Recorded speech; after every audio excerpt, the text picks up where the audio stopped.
സകല ലോകത്തിൻ്റെയും രാജാവും എൻ്റെ കർത്താവുമായ നമ്മുടെ ദൈവം വാഴ്ത്തപ്പെട്ടവൻ.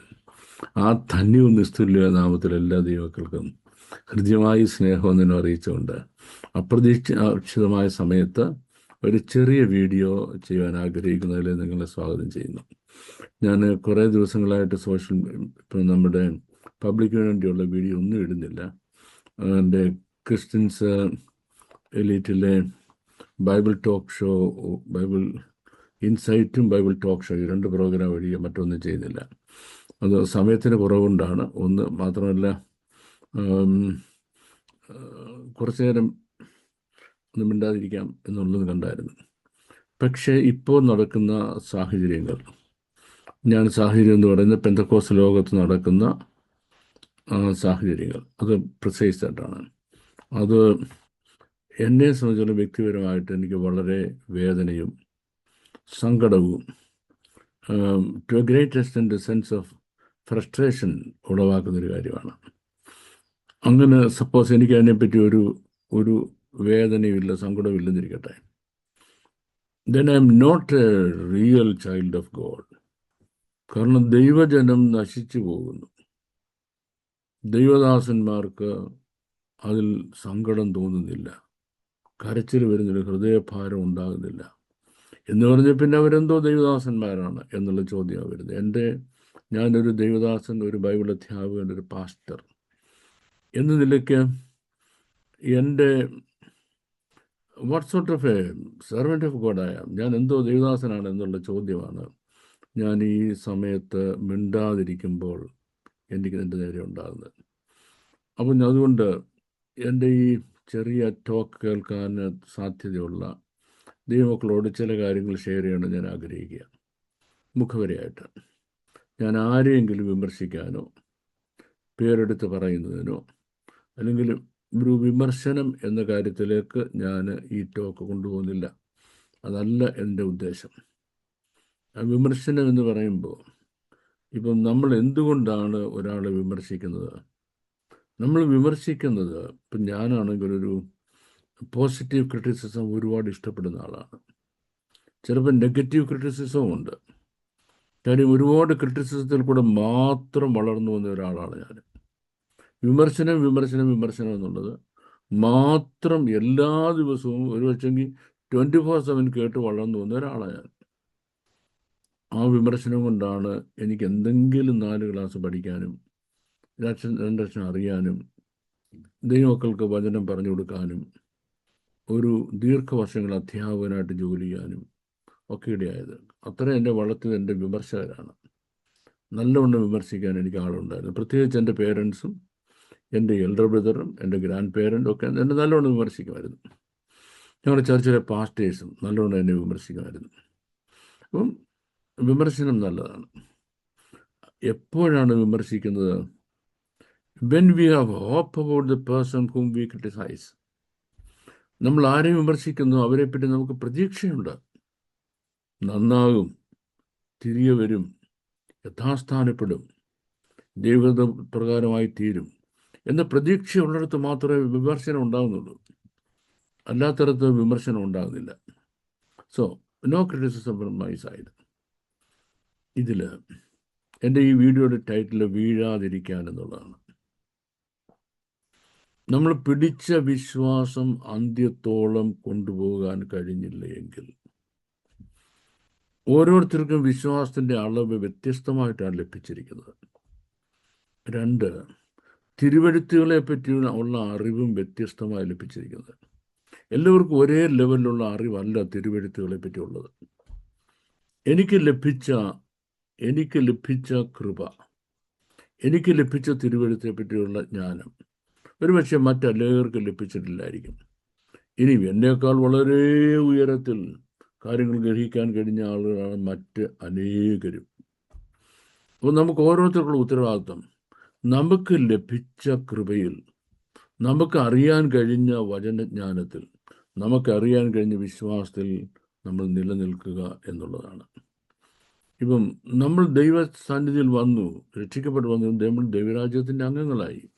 ദൈവരാജ്യത്തിൻ്റെ അംഗങ്ങളായി കഴിഞ്ഞാൽ ഇനി നമ്മളെ ദൈവസന്നിധിയിൽ എത്തിക്കുവോളം കർത്താവിൻ്റെ ഹിതപ്രകാരം നമ്മളെ പണിത് യേശു ക്രിസ്തുവിൻ്റെ പൂർണ്ണ രൂപമായ ആളത്വത്തോളം നമ്മളെ വളർത്തിക്കൊണ്ടുവരിക എന്നുള്ളത് സഭകളുടെ ഉത്തരവാദിത്തമാണ്.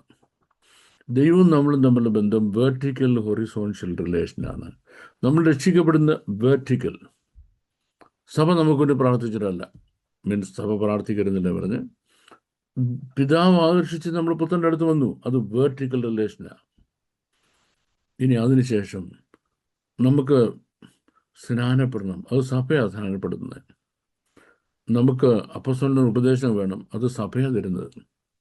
നമുക്ക് കൂട്ടായ്മ, അത് സഭയാണ് തരുന്നത്.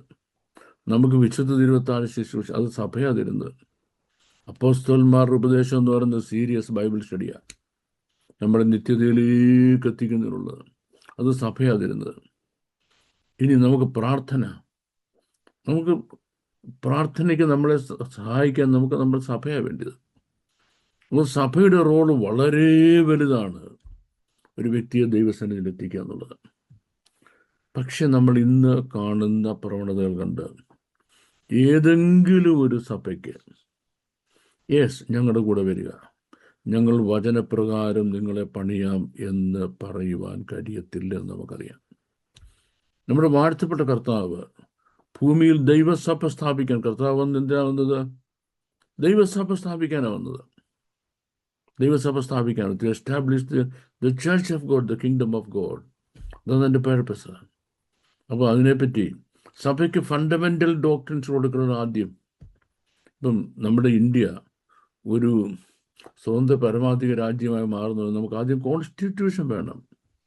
അതുകൊണ്ടാണ് അംബേദ്കറെ കൊണ്ട് കോൺസ്റ്റിറ്റ്യൂഷൻ എഴുതിച്ചത്. അപ്പം ഭരണഘടന ആദ്യം വേണ്ടത്, അടിസ്ഥാന ഉപദേശങ്ങൾ ആദ്യം വേണ്ടത്.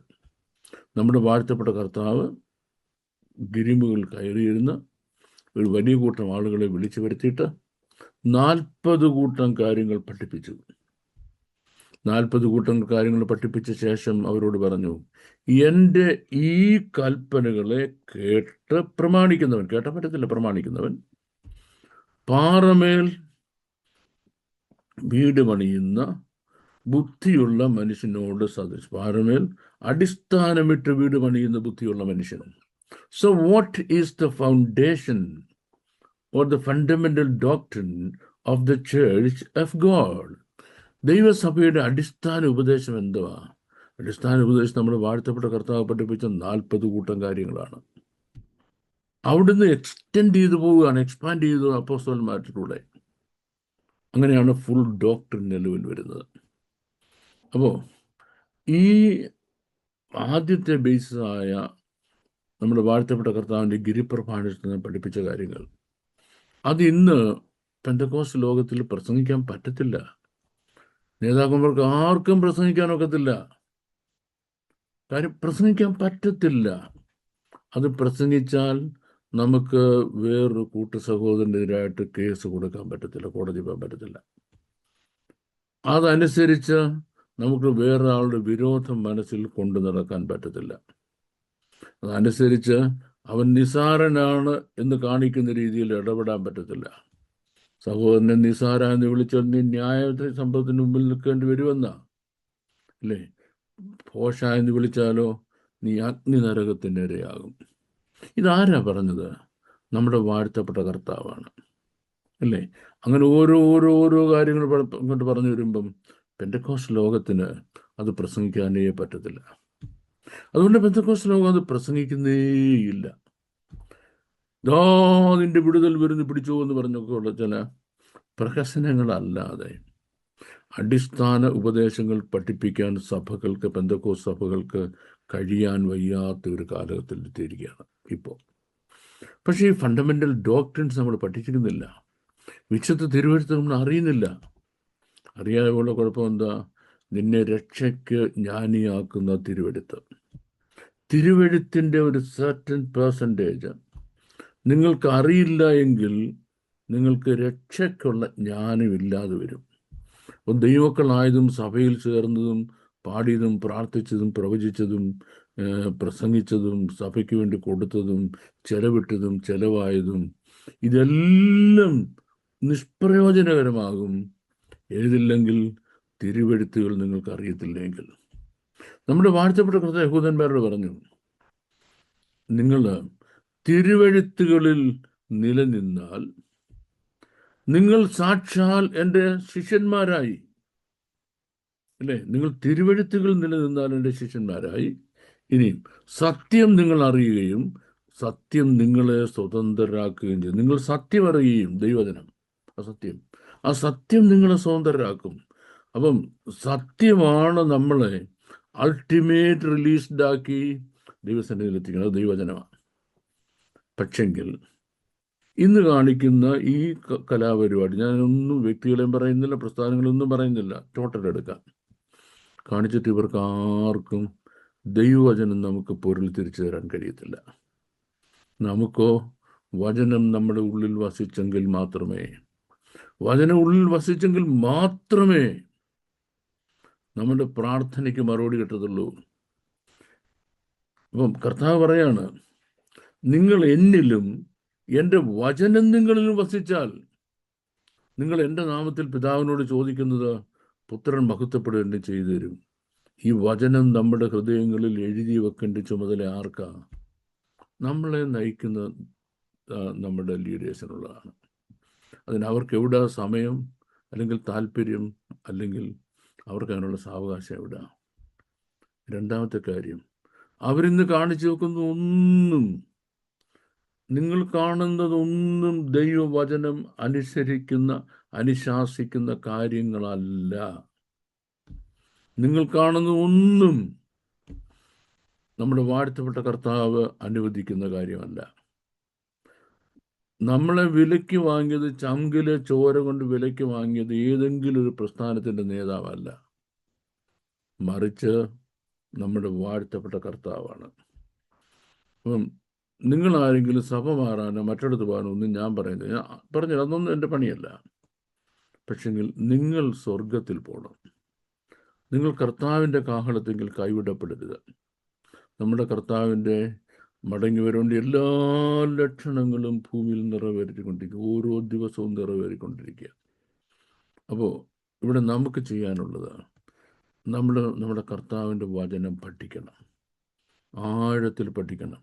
ഈ കാണുന്ന യാതൊരു ചാബല്യങ്ങളുടെയും പുറകെ, ഈ കാണുന്ന യാതൊരു ക്ലിക്സിൻ്റെയും പുറകെ, പാർട്ടീഷ്യൻസിൻ്റെ പുറകെ, അല്ലെങ്കിൽ ചേരി തിരിഞ്ഞുള്ള മത്സരങ്ങളുടെ പുറകെ, ഇതിലൊന്നും പോകാൻ ഇടയാകാതെ പഥ്യവചനത്തിൽ തന്നെ നിലനിൽക്കണം.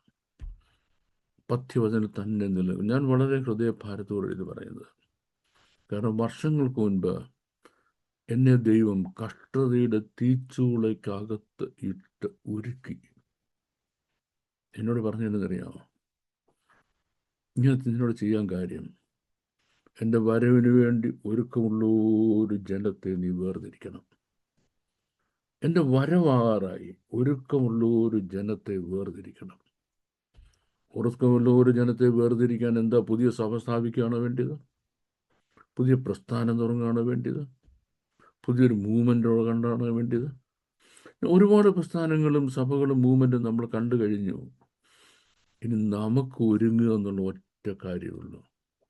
നമുക്കൊരുങ്ങുക. കുഞ്ഞാടിന് കല്യാണമെന്ന് തൻ്റെ കാന്തയും തന്നെ തന്നെ ഒരുക്കിയിരിക്കുന്നു.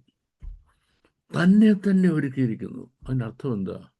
കാന്തയെ ഒരുക്കുവാൻ ആരെയൊക്കെ ഏൽപ്പിച്ചോ അവരൊക്കെ കുഞ്ഞാടിൻ്റെ കാന്തയെ കൈവിട്ട് കളഞ്ഞു. കുഞ്ഞാടിൻ്റെ കാന്തയെ കൈവിട്ട് കളഞ്ഞു. 10 വിശ്വാസികൾ അല്ലെങ്കിൽ 50 വിശ്വാസികളുള്ള സഭയുടെ പാസ്റ്ററാണ് ഞാനെന്നിരിക്കട്ടെ, കുഞ്ഞാടിൻ്റെ കാന്തയാ. കുഞ്ഞാടിന് വേണ്ടി ശുദ്ധവും ശുഭ്രവുമായ തേജസ്സിൻ്റെ വസ്ത്രം ധരിച്ച് ദൈവസന്നിധിയിൽ കളങ്കമില്ലാത്തവരായി ആനന്ദത്തോടെ അവരെ നിർത്തുക എന്നുള്ള ഉത്തരവാദിത്വം ഏറ്റെടുത്ത് അവരൊക്കെ കുഞ്ഞാടിൻ്റെ കാന്തയെ കൈവിട്ട് കളഞ്ഞു. അവരവരുടെ കാര്യനേട്ടത്തിന് വേണ്ടി പോവുക. ഇതാ എൻ്റെ സഭയിൽ 50 പേരുണ്ട്, ഞാൻ നിനക്ക് ഇവരുടെ വോട്ട് ചെയ്യിച്ചു തരാം, ഞാൻ പറയുന്നത് നീ സാധിച്ചു തരണം. യാതൊരു മോറൽ പ്രിക്സും ഇല്ലാത്ത രാഷ്ട്രീയക്കാർ പോവുക. അവരുടെ പുറകെ ഈ ആളുകളെ കൊണ്ട് പോവുക, ആളുകളെ വലിച്ചുകൊണ്ട് പോവുക.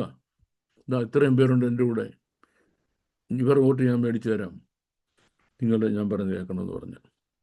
ഞാനതിൻ്റെ ശരിയായ വേർഡ് പറയുന്നില്ല, കാരണം നമുക്ക് പറയാൻ കൊള്ളാത്തൊരു വേർഡാണ് അവിടെ. അത് ചെയ്യുന്ന പ്രവൃത്തിയുടെ പേര് നമുക്ക് പറയാൻ കൊള്ളാത്തൊരു വേർഡാണ്. നിങ്ങൾക്കത് ഗ്രഹിക്കാനുള്ള ജ്ഞാനം ഉണ്ടെങ്കിൽ ഗ്രഹിച്ചാൽ മതി. കൈവിടപ്പെട്ട കുഞ്ഞാടിൻ്റെ കാന്ത, അതാ ഇന്ന് ദൈവസഭയുടെ ദൈവരാജ്യത്തിൽ കാണപ്പെടണമെന്ന് ആഗ്രഹിക്കുന്ന സാധുക്കളായ ദൈവമക്കളുടെ അവസ്ഥ. നമ്മൾ ദൈവരാജ്യത്തിൽ പോയേ പറ്റത്തുള്ളൂ.